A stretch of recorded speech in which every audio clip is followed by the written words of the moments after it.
tells us that we are losing about 3,000 lives every year to fatal road accidents.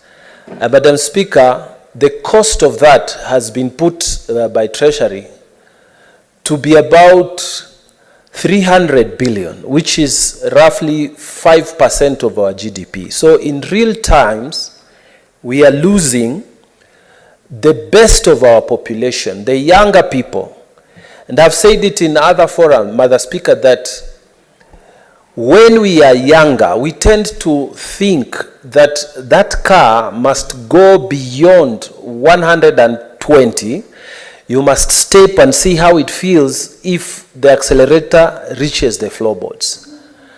Madam Speaker, and a lot of us are here, all of us, I think we have had an accident here and there, and especially when we were younger.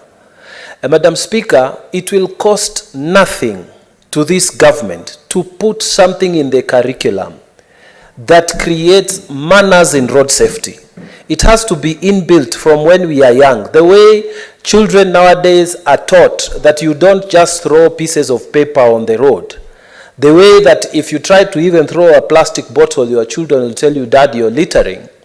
It's the same way that manners on road safety should be imbued within our children as we grow. And I hope the Minister for Education is also listening to this, because this is the loss we suffer is because of small things like this. We forget to tell our children. Children grow up when the hormones are raging. Just when you get your first car, you get killed. And nowadays, Madam Speaker, there's a new fashion.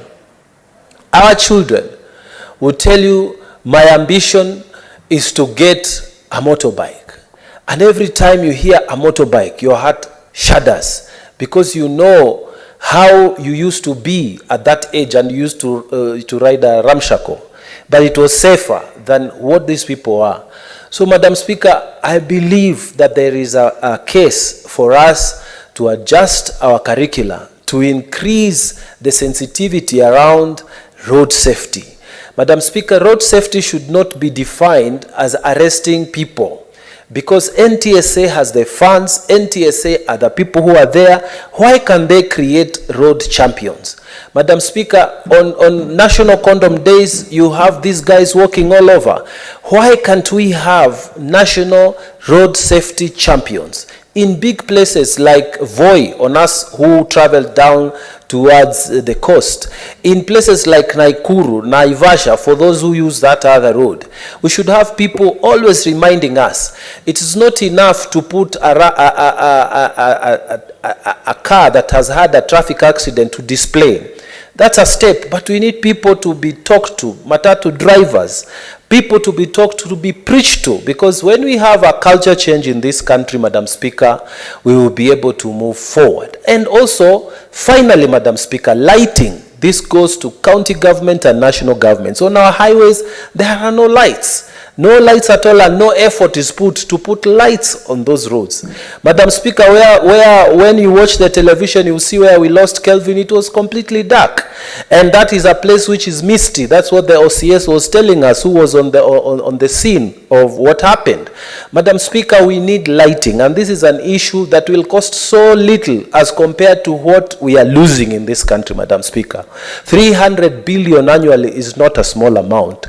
And if we can put our money where it matters, then we should not be losing people like this, valuable assets like this, Madam Speaker. And I want to finish by saying, please let us not shed crocodile tears.